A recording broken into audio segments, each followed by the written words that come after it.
I adjusted my tie for the third time, staring at my reflection in the coffee shop's plate glass window. The collar of my shirt felt a little too tight, and my palms were slick with sweat. My phone buzzed. It was Leo again. My sister is seriously great, just when she gets an idea in her head, she's like a bulldog. So just be patient with her, okay? Don't scare her off. A bulldog? I roll my eyes at the screen.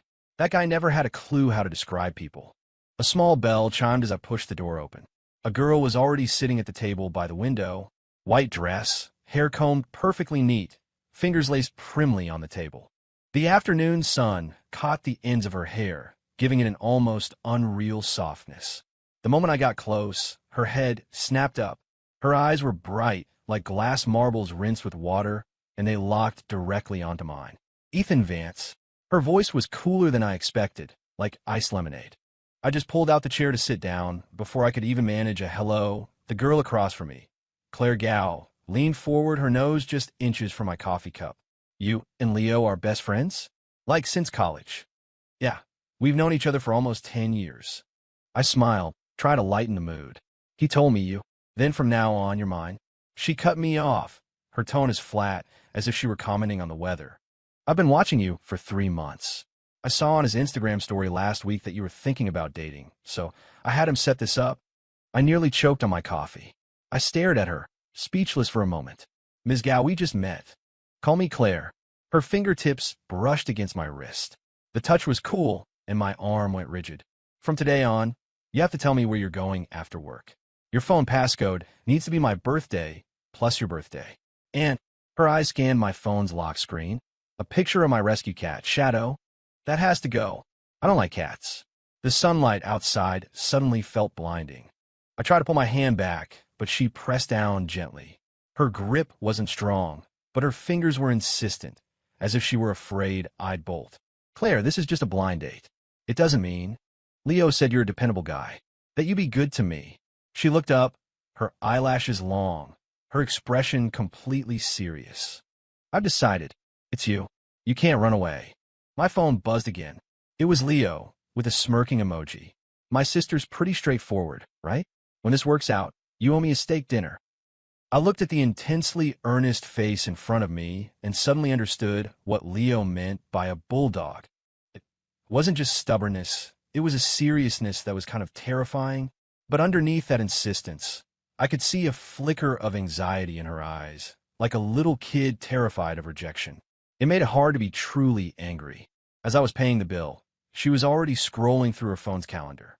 Saturday, we'll see a romance movie. I booked the center seats. Sunday, you're coming to my parents for dinner. My mom's been wanting to meet you.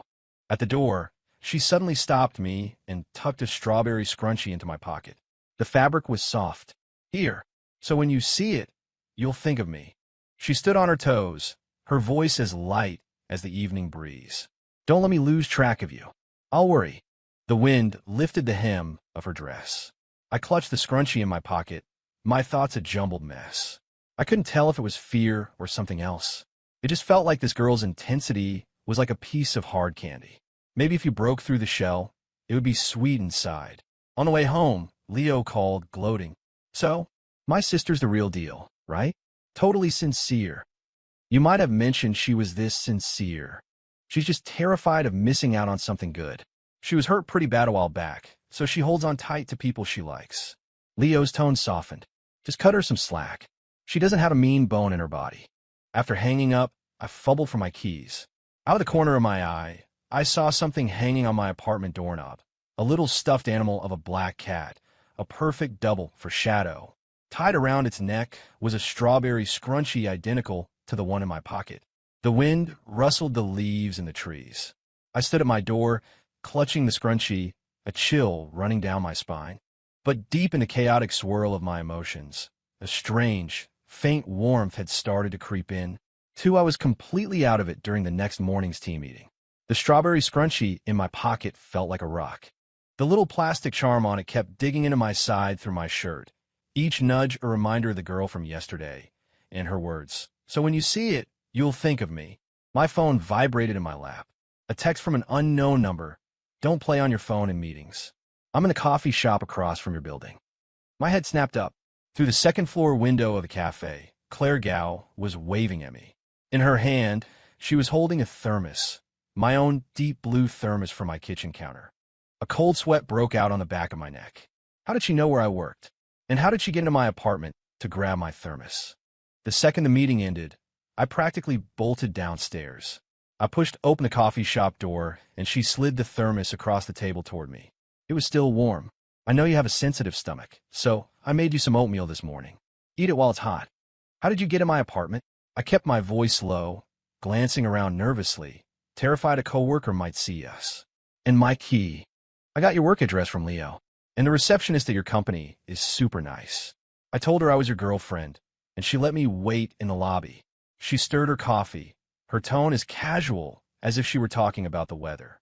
Your front door wasn't locked properly. I was walking by this morning and just gave a little push. It swung right open. The thermos was on your counter, so I brought it for you. I pinched the bridge of my nose and sighed, trying to stay patient. Claire, we just met. We need to take things slowly. I know you need time to adjust. She suddenly looked up, the light in her eyes dimming. She curled her fingers around her mug, her knuckles turning white. Am I being too pushy? Leo said guys like girls who are gentle. I can change, okay? Just don't hate me. Her expression reminded me of what Leo had said last night. She was hurt pretty bad a while back, so she holds on tight to people she likes. Just as my resolve began to soften, she added in a small voice, but you can't like anyone else. I was just around the corner last night when your team went out for drinks. I saw that woman in the red dress laughing with you. I froze. My department's impromptu happy hour yesterday.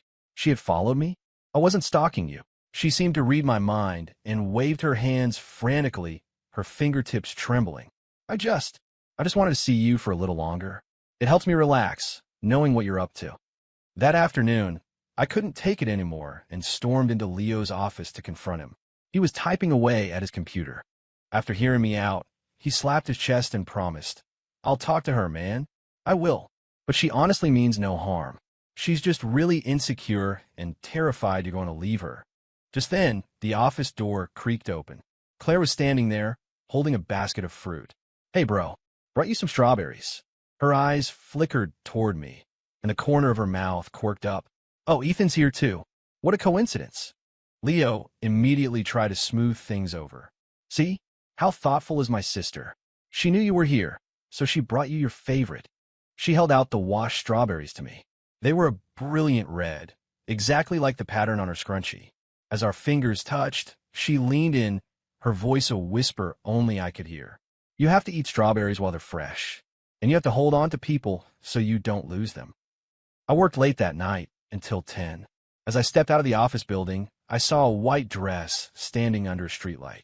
Claire was there, holding a jacket, her silhouette haloed in the warm glow. The breeze made her dress sway gently. The forecast said it was going to get cold. I brought you a jacket. What are you still doing out so late? I took the jacket. It carried a faint, sweet scent that smelled like her. She didn't say anything, just reached out to straighten my collar. Her fingers grazed my neck and I flinched. As we passed a corner convenience store, I saw our reflection in the glass. She was on her tiptoes, patting dust off my jacket, except there was no dust. She was just patting it with intense focus, as if performing a sacred ritual. When I got home and took out my keys, I saw a note tucked into the doorframe. It was her handwriting. I left some more milk for you by the door. Don't forget to drink it. You really should get a new lock for your door. It opened with a little push again today. What if a bad person got in? I stood at my door, holding the note. The strawberry scrunchie in my pocket seemed to be radiating heat again. It would be a lie to say I wasn't weirded out. But thinking of her waiting for me under the streetlight, and her worried words, what if a bad person got in? The flicker of annoyance I felt was quietly replaced by a confusing, muddled warmth. My brain felt like it was stuffed with cotton during the Monday morning meeting. The strawberry scrunchie in my pocket was more noticeable than ever. Its plastic charm pressed against my ribs, a constant, nagging reminder of the chaos she'd brought into my life. A mix of frustration at being cornered in my own office and a strange, undeniable sense of being cared for. My phone buzzed under the table. A text from Claire. I wore a new dress today. I'll show you after your meeting. I had just locked my phone when my department director walked in. Everyone, I'd like to introduce our new intern, Claire Gao. She'll be helping out with project documentation for the time being. From behind the door emerged a figure in a white dress. Claire stood there, clutching a folder, a brand-new intern badge, clipped to her shirt. Her eyes were aimed directly at me. My stomach dropped. How on earth did she end up working here? She walked straight to my side of the conference table and casually straightened the projector remote, which had been sitting crooked. Her fingers then moved to my collar, fixing my slightly askew tie. "Ethan, your tie is crooked again." The room fell silent. Every single head turned to stare, their expressions a mix of curiosity and amusement.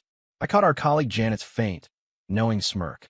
I could feel sweat prickling the back of my neck.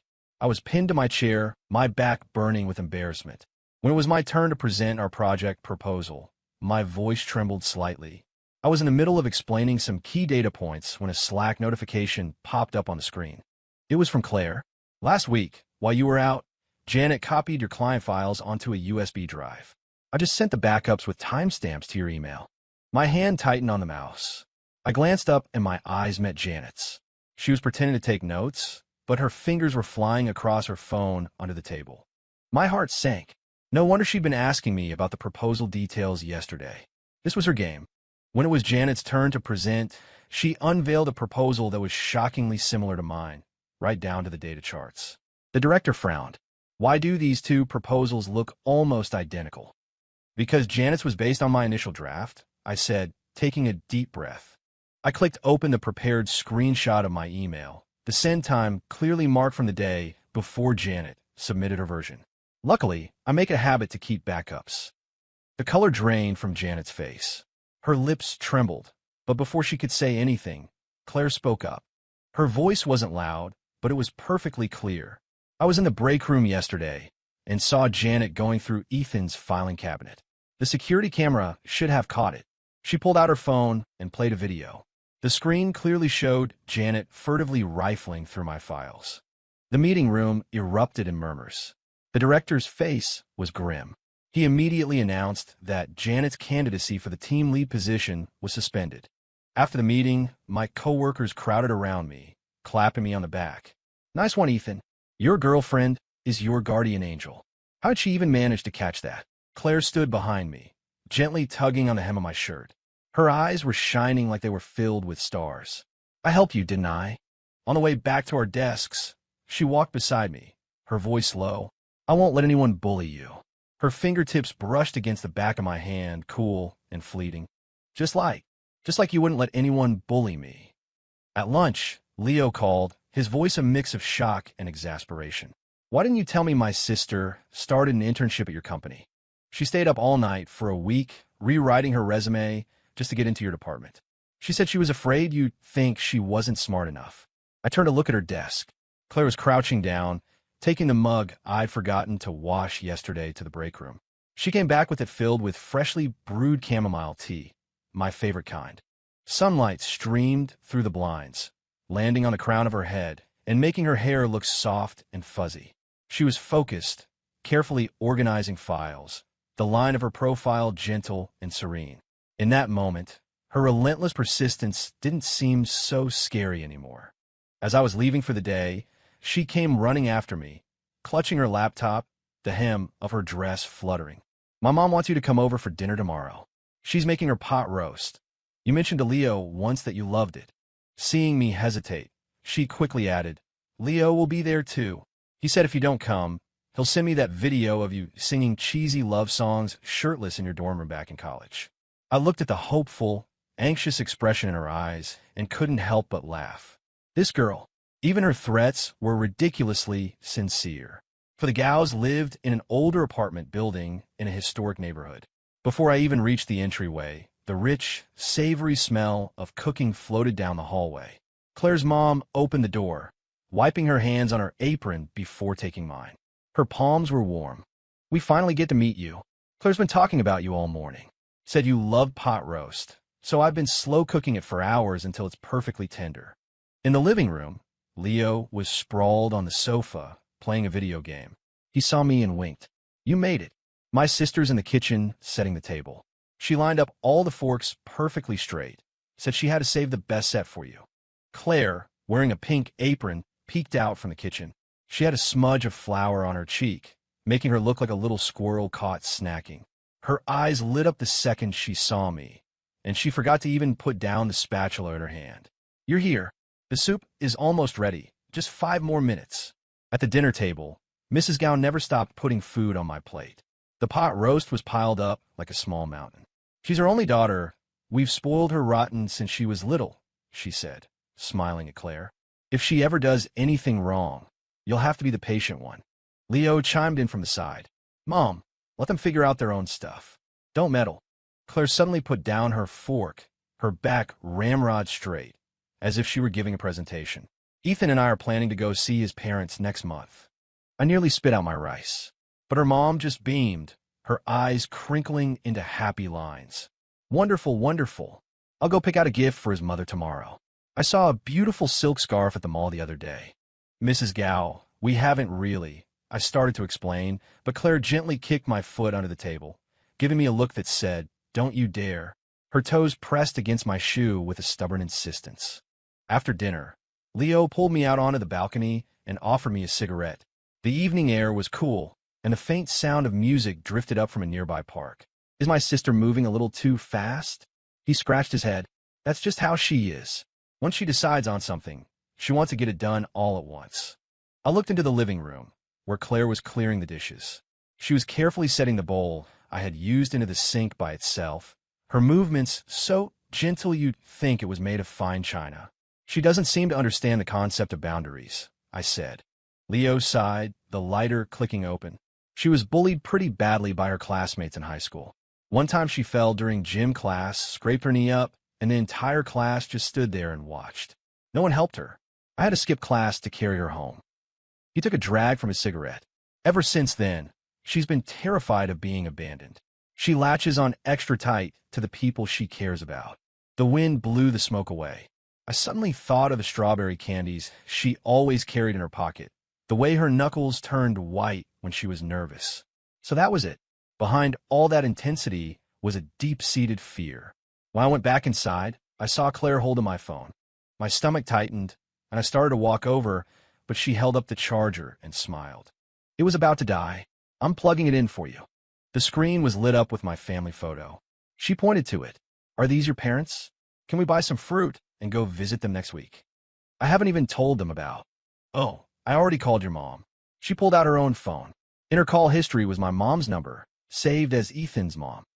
She said she's free next Sunday and that we should come over for dinner early. I stood there stunned. Across the room, Leo gave me a covert thumbs up, mouthing the words, "Please, man, just go with it." Claire suddenly linked her arm through mine, pressing her cheek against my sleeve. Her voice was soft.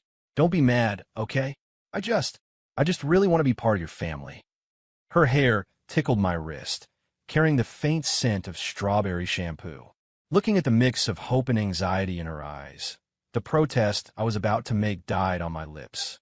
When I left, Claire handed me a heavy, insulated container. "Tomorrow's lunch. Honey-glazed salmon," she said as she walked me downstairs. The streetlight stretched her shadow long behind her. "You mentioned the salmon in the cafeteria is always overcooked."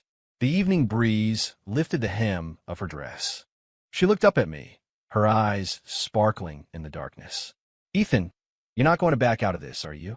I looked at the light in her eyes, like a tiny flame she was afraid would be blown out, and against my better judgment, I nodded. A huge smile instantly spread across her face, revealing 2 small dimples. On the way home, the warmth from the container seeped through the bag. I felt the strawberry candy she had slipped in my pocket and thought to myself that maybe, just maybe, this could actually be pretty sweet. 5 on the way to my parents' house on Sunday. Claire's palm was sweating so much it made my fingers damp. She wore a pale blue dress, and the wind made the hem flutter as she walked. She clutched the box with the scarf from my mom so tightly the corners were starting to wrinkle. "What if your mom thinks I'm too skinny? What if she thinks I'm too quiet?" she whispered, her voice trembling slightly. "My mom's super easygoing. She said she was excited to meet you when we video chatted last week." I reassured her, using my free hand to smooth a few strands of hair the wind had blown across her face. My fingertips brushed her ear, which was surprisingly hot, like she was hiding a little furnace inside. My mom opened the door, her eyes lighting up the second she saw Claire. She grabbed her hand and pulled her inside. "You must be Claire. You're even prettier than in the pictures. Come in, it's windy out there." At the dinner table, Claire was as timid as a startled rabbit. She took tiny bites of rice, her fork poking aimlessly at her food, unable to pick up a single piece of chicken. My mom kept piling food on her plate. "Eat up, you're so thin. Claire, you have to come over more often. I'll make you all my best dishes." My dad asked her about work, and she sat up straight, answering each question seriously, her voice barely a whisper. After dinner, my mom pulled me into the kitchen. "That girl seems to have a good heart," she said in a low voice. "She's really serious about you." She gestured toward the living room. "I saw her phone lock screen is a picture of you, and her passcode is your birthday. But isn't she a little too attached?" My heart sank. Just as I was about to explain, we heard a loud crash from the living room. We rushed out to see Claire kneeling on the floor, picking up pieces of a broken ceramic mug. My dad's phone was on the floor beside her. A thin line of blood was welling up from a cut on her finger. "What happened?" I immediately knelt and helped her up, pulling her hand toward the kitchen. "We need some antiseptic." It was my fault. Her eyes were red, tears shimmering. "Your dad wanted to see a picture of you, but I fumbled my phone when I tried to hand it to him, and I knocked over your mom's mug." My dad waved his hands frantically. "It wasn't your fault at all. I'm the one who didn't catch the phone properly. It's all on me." After my parents left, Claire sat on the sofa in silence, her head bowed, her shoulders slumped. I came back with antiseptic and a bandage, gently taking her hand to clean the cut. She hissed in pain, but didn't pull away. Just then, her phone screen lit up. A photo popped up on the screen. It was her with an unfamiliar guy with what looked like a high school campus in the background. "Who's that?" I couldn't help but ask. She snatched the phone as if it had burned her, her hands trembling as she quickly locked the screen. "Just an old classmate," she mumbled. "We don't talk anymore." That night, I tossed and turned in bed, her red-rimmed eyes replaying in my mind. My phone suddenly buzzed. It was a text from Leo with a photo attached. "This is the guy who bullied my sister in high school. He passed around a love letter she wrote him and got all the other kids to ignore her. She spent weeks just crying in her room." In the photo, Claire looked rail-thin, like a bean sprout. She was standing alone in a corner of the schoolyard, with all the other students keeping their distance. My heart clenched, a dull ache spreading through my chest. I thought about her constant cautiousness, the way her knuckles turned white when she was nervous, the anxious look in her eyes whenever she saw me talking to a female colleague. So that was it. Her "once I've decided, I'll never let go" intensity wasn't about being controlling. It was about being terrified of being abandoned all over again. The next day at work, I left a box of strawberry candies on her desk, the same kind she always carried, with a note attached. "Free during your lunch break? There's a place I want to take you." Her reply was instantaneous. "I'm always free for you," followed by a bouncing bear emoji that made me smile. During our break, I took her to a park near the office. We found a bench bathed in sunlight and sat down. The warm rays fell on her, making her hair seem almost translucent. "Claire," I began, choosing my words carefully, my voice gentle. "Whatever happened in the past, you should try to let it go." She suddenly grabbed my hand, her nails digging into my skin. Her voice trembled. "You're not going to be like them, are you? You're not going to get tired of me and just leave me?" "Never," I said, looking directly into her eyes. "But we need to take our time. We need to give each other a little space, okay? And if something's on your mind, you have to talk to me about it. Don't just keep it all inside." She was silent for a long moment before nodding slowly. The sun caught on her eyelashes, making them look like they were dusted with gold. "Okay, I'll listen to you." After a pause, she added in a small voice, "But you still can't like anyone else. Not even a little bit." Seeing her look so earnest and wounded at the same time, I couldn't help but laugh. I reached out and ruffled her hair. "I know, you little ball of jealousy." Her hair was soft, like a kitten I'd petted at the shelter. The sunlight fell on her face, and she finally smiled, her eyes curving into crescents. She was more beautiful than any flower in the park. After that day, Claire really seemed to change. She no longer showed up unexpectedly outside my office building in the mornings. Instead, a fresh breakfast would be waiting on my desk every day, Sometimes a perfectly made sandwich with a fried egg, other times a thermos of oatmeal, insulated with a hand-knitted cozy she'd made to keep it warm. A small note was tucked beside each meal, written in her neat, careful script. Today's oatmeal has sweet potato. Good for your stomach. Don't eat the sandwich on an empty stomach. Have some water first. When Leo stopped by the office to drop off some files, he saw the note in my hand and shook his head in amazement. What did you do to my sister? Now, when I text her, it takes her half an hour to reply, but she's more reliable than my alarm clock when it comes to you. I just smiled, but I knew the truth. She hadn't changed. She had just learned to hide her intensity a little better. Last week, I called in sick with a cold. That evening, as I was shivering under the covers, my phone buzzed. It was a message from her. I'm downstairs. I left some ginger tea with the doorman. Make sure you heat it up before you drink it. It was followed by a small sun emoji. She didn't come up and knock. She didn't blow up my phone. She just quietly left her care package for me. For a department team-building event, we went camping in the suburbs. That night, as we sat around a bonfire grilling food, Janet walked over with a beer, a slightly forced smile on her face. Ethan, about what happened before. I'm really sorry. It's fine. It's all in the past, I said, taking the beer. Out of the corner of my eye, I saw Claire sitting on the other side of the fire, stabbing at a hot dog on a stick so hard I thought she was going to break it. Janet followed my gaze and chuckled. Your girlfriend really cares about you.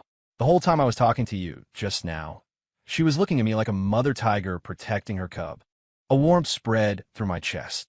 I took my beer and went to sit beside her. She handed me the hot dog she had just finished grilling, covered in the extra spicy chili powder I liked. What did she say to you? She asked quietly, her eyes fixed on the fire, the flickering flames dancing in her reflection. Nothing important, just work stuff. I took a bite of the hot dog. It was so hot I winced, but the flavor was perfect. Aren't you having any? She shook her head. I'm not hungry, but her eyes were glued to my hands, and when she saw how much I was enjoying the food, the corners of her mouth secretly turned up like a little kid who'd just gotten away with stealing a cookie. Late that night, long after everyone else was asleep, the cold woke me up. I groggily felt something draped over me. It was Claire's white jacket, still carrying her faint strawberry scent. I heard soft footsteps outside the tent. I unzipped the flap, just a crack, and saw her sitting by the dying embers of the bonfire. The faint glow illuminated her phone screen. When I got closer, I realized she was reading an article titled A Guide to a Healthy Relationship. Her fingers scrolled down the screen as she mumbled to herself, "Give your partner space. Don't be too clingy." "Why are you still awake?" I asked, sitting down next to her. The fire crackled, sending sparks into the air. She jumped, and her phone clattered to the ground. She scrambled to pick it up and turn it off. I couldn't sleep. I thought I'd toast some marshmallows for you. She threaded a marshmallow onto a stick and held it over the fire, turning it slowly. The flames cast a warm, reddish glow on her face. The marshmallow turned a perfect golden brown, slightly caramelized at the edges. She blew on it gently and handed it to me. "Careful, it's hot." I took a bite. It was perfectly sweet, and a sticky strand clung to the corner of my mouth. "Claire," I said, wiping my mouth, "you don't have to study these things. I like you just the way you are." Her head snapped up, her eyes shining as brightly as a star-filled sky. "Really? Really?" I reached out and wiped a smudge of sugar from her lips. My fingertip brushed her skin, and she shivered slightly. "I like how serious you are. And I like how much you worry about me." We talked for a long time that night. She told me how she used to fight with Leo over snacks when they were kids, and how he always gave her the biggest piece in the end.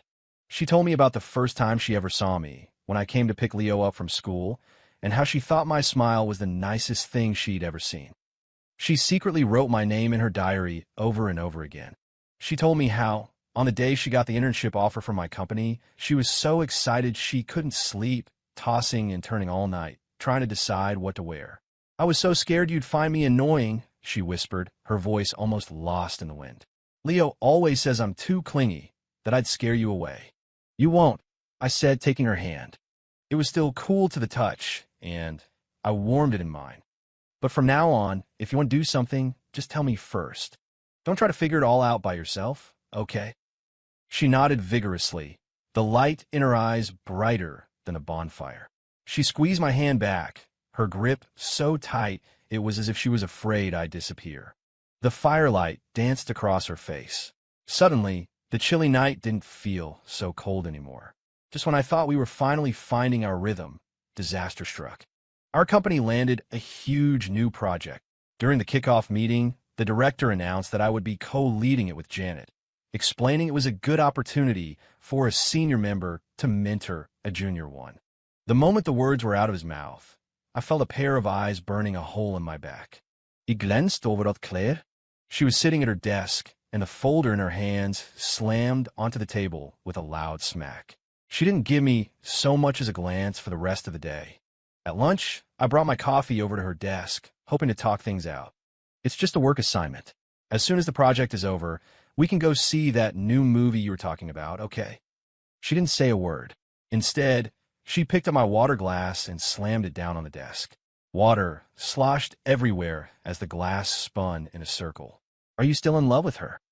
Her eyes were red as she glared at me, her voice trembling.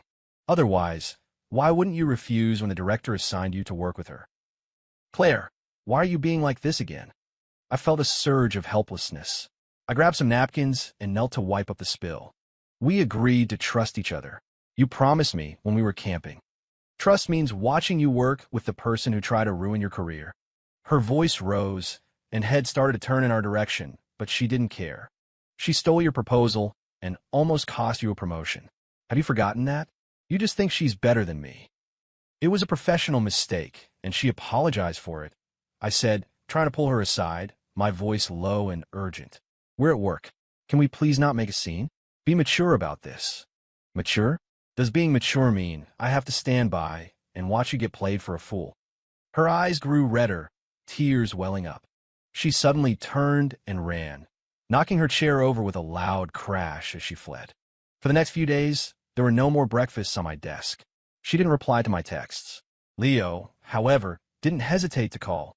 "My sister has been crying at home for 2 days straight," he yelled into the phone. "She said you and Janet are back on good terms. Is that true?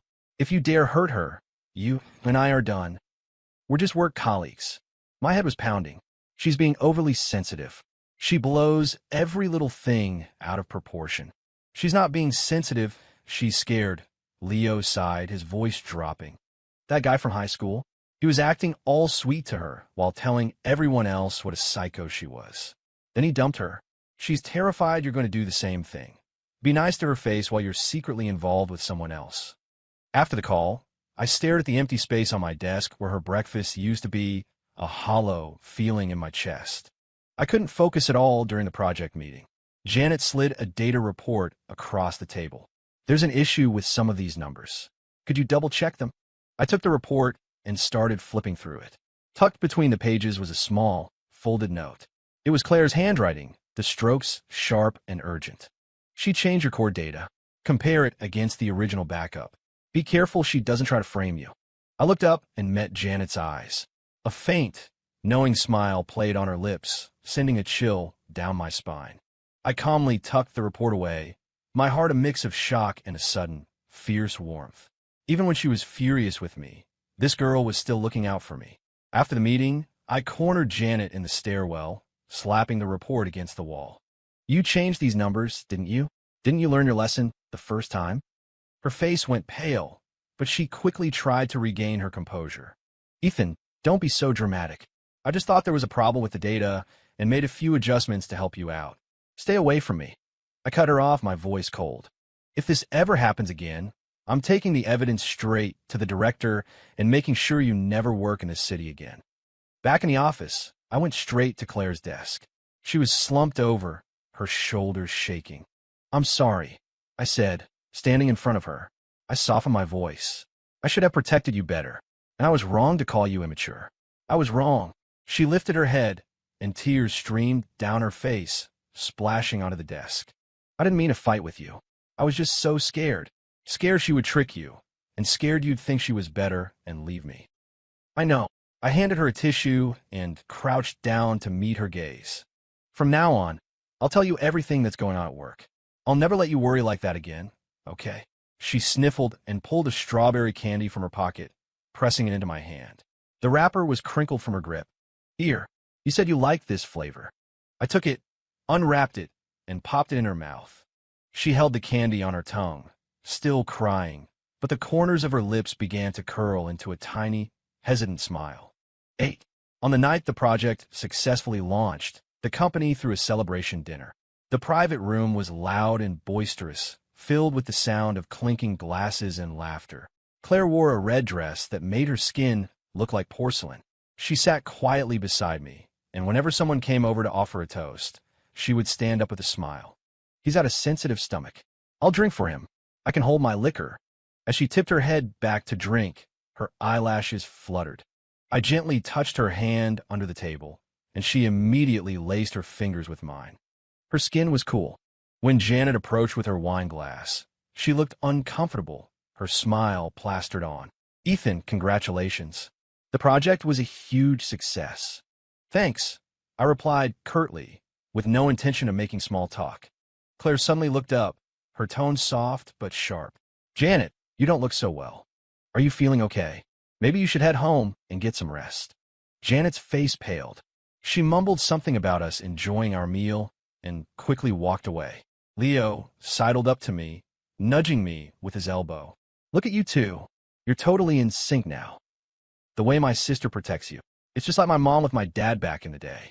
I smiled and squeezed Claire's hand. She squeezed back even tighter, a secret little smile playing on her lips. Halfway through the dinner, the director stood up and clapped his hands, silencing the room. I have an announcement to make, he said, his expression serious. Janet Ling has been terminated from the company for repeatedly falsifying project data. We have already filed a police report and will be pursuing further legal action. A wave of shocked whispers spread through the room. I froze for a second, then turned to look at Claire. She was calmly stirring the soup in her bowl. Her expression so peaceful, it was as if she knew this was coming all along. Was that you? I whispered in her ear. She looked at me and nodded, her voice tiny. I sent the director the security footage of her altering the data. I also had the records of her copying your files. I kept everything. When did you? I was stunned. The day you told me we had to trust her, I went and checked the security logs, she said, her voice dropping even lower as she stirred her soup. But I didn't tell you right away. I was afraid you'd think I was being paranoid again, that I didn't trust you. A pang of regret hit me. I reached out and stroked her hair. You fool. You should have told me. Her hair was as soft as cotton. From now on, whatever it is, we face it together. Okay. She nodded vigorously, her eyes shining. She pushed her soup bowl toward me. Have some soup to warm your stomach. You had a little to drink. On the way home, the moonlight spilled across the pavement, stretching our shadows long behind us. The night air was fragrant with the smell of blooming flowers. Ethan, Claire said, stopping in her tracks. She looked up at me, her eyes like dark, shimmering pools in the moonlight. I know I was awful before. I was always trying to tie you to me, checking your phone, following you. That's all in the past, I said, cutting her off gently as I took her hand. No, it's not. She looked at me with earnest intensity, her fingers clutching my sleeve. I know I don't know how to love someone properly. I always use the wrong methods, and I end up frustrating you and exhausting myself. But I'm learning. I'll get better slowly. Are you willing to wait for me? The street light illuminated her face. I could see she was biting her lip, her eyes filled with a mixture of anxiety and hope. I thought back to our first meeting when she had so brazenly declared, "You're mine now." I thought of the milk she left by my door, and the way her face flushed when she took a drink from me. This girl's love had always been overwhelming. She had just been channeling it the wrong way. I'm willing, I said, pulling her into a hug. She smelled faintly of strawberry body wash. Actually, I can't wait. For you to learn how to love me, and for me to learn how to understand you better.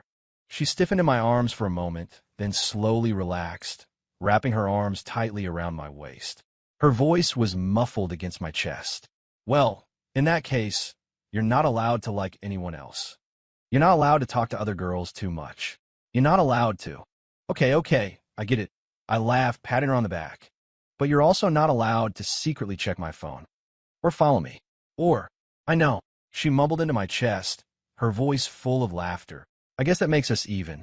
A gentle breeze rustled past, carrying the sweet scent of flowers. I looked down at the girl in my arms and thought that this chaotic, caring, complicated feeling was actually pretty wonderful. 9. That weekend, I took Claire back to my parents' place. We could hear my mom bustling around in the kitchen from all the way down the hall. The moment I opened the door, my mom rushed out, still holding a spatula, and grabbed Claire's hands. "Claire, you're here. Come in. Come in. I made you that short rib stew you said you liked last time." Claire stumbled forward, almost dropping the silk scarf she had bought for my mom. Her face flushed a deep red as she mumbled, "Hi, Mrs. Vance." My dad was in the living room reading the paper. He lowered it and smiled. "You're here. Have a seat." His eyes, however, kept darting over to Claire, and he gave me a subtle look that clearly said, "This one's a keeper." At the dinner table, my mom put more food on Claire's plate than on mine. "Eat more. Build up your strength," she said, the corners of her eyes crinkling. "So, Claire, when are you and Ethan planning on making things official? You two seem perfect for each other." Before Claire had even swallowed her bite of food, she shot up from her chair, gripping her fork tightly. "Mr. and Mrs. Vance, I know I've been a little impulsive in the past, and I've made Ethan upset," she said, taking a deep breath. Her eyes were bright as she looked at my parents. "But I truly love Ethan. I'll learn to be good to him. I'll learn how to cook and clean, and I'll learn to be more considerate. You could trust me with him." My mom's eyes grew misty. She pulled Claire back down into her seat. "Silly girl, we already think of you as family. If Ethan ever gives you any trouble, you tell me. I'll set him straight for you." After dinner, as I was walking Claire home, we passed by the coffee shop where we had our first date. She stopped suddenly. "Want to go in for a bit?" We sat at the same table by the window. She ordered 2 lattes, just like last time. The sunlight streamed through the glass onto our table. As she stirred her coffee, she smiled. "You know, on our first date, my palms were sweating like crazy. Leo told me you like gentle girls, so I practiced smiling in the mirror for days. But the second I saw you, I forgot everything and just started saying a bunch of stupid stuff. I thought about how she had so seriously declared, 'You're mine now,' and I couldn't help but laugh. I thought you were just naturally that bossy." "I was faking it," she said, a blush creeping up her cheeks. Her stirring slowed. "I was afraid you wouldn't be interested, so I figured I'd claim you first. I was scared someone else would snatch you up." We both laughed, and all the past awkwardness and misunderstandings seemed to evaporate with the steam from our coffee. As we were leaving, she pulled a small box from her bag and held it out to me, her fingers trembling slightly. "This is for you." I opened it. Inside was a hand-stitched keychain with a design of 2 hands holding. The stitches were a little crooked, but it was clear how much care had gone into making it. It took me a long time to learn how to make it. It might be a little ugly. It's not ugly at all. It's perfect. I immediately took it and attached it to my key ring, giving a little jingle. Now I'll have it with me every day. We walked to the foot of her apartment building. The evening air was cool and smelled of flowers. She suddenly stood on her toes and quickly kissed my cheek. The touch was soft, like a marshmallow. "Ethan, I love you," she said. Then, her face bright red, she turned and ran, her dress fluttering in the breeze. "I'll bring you breakfast tomorrow." I stood there for a long time, touching the spot on my cheek where she'd kissed me, a wide smile on my face. The wind blew past, carrying that sweet floral scent. My heart felt like it was holding a strawberry candy, warm and sweet all the way through. Watching her run up the stairs, I realized that this girl, a little clumsy, a little intense, had somehow, without me even noticing, already made a home for herself in my heart.